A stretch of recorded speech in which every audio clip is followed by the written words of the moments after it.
Doctors making their daily rounds is a scene all too familiar in large teaching hospitals throughout the country. Experienced, seasoned doctors and younger residents and interns working together to help patients. In the past, over the last couple of years, do you faint? Oh, yeah. Well, I just fall down without any warning.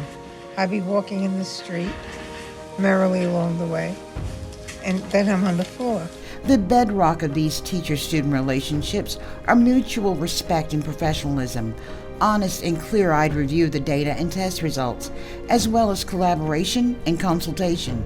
These same components can be found in the professional learning community's approach to school improvement. At Quitman School District, these math teachers, working with a solution tree consultant, are sharing best practices, observations, and information to help all students achieve. But we're saying, hey, when we look at our team overall, the mathematical principles, practices that we need the most support in are these, and so this is where we're going to focus most to get the most bang for our buck.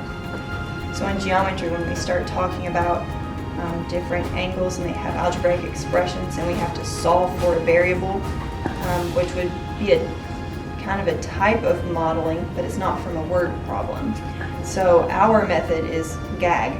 So you start with geometry and you look at the picture that you're given in geometry, and then you do algebra. So you look at what you're given in geometry and you write that in algebra. So if you notice in geometry that these two angles are the same, in algebra we use an equal sign to say that.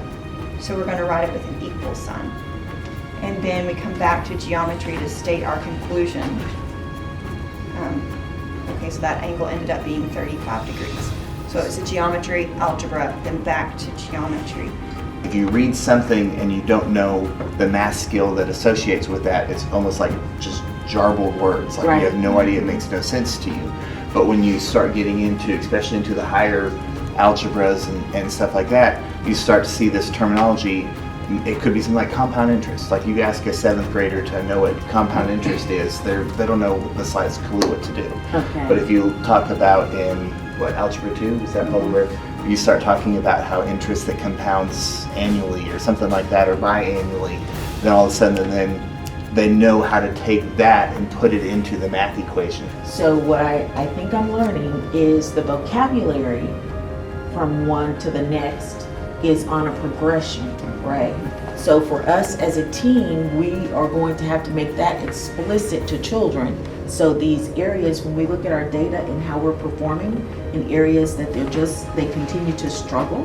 So what does the vocabulary start with in 6th or 7th grade? And then how is it progressing as they go up, so that we make sure we're using the same language. So remember last year, you called it this, but this year we're calling it this, right? And this is why.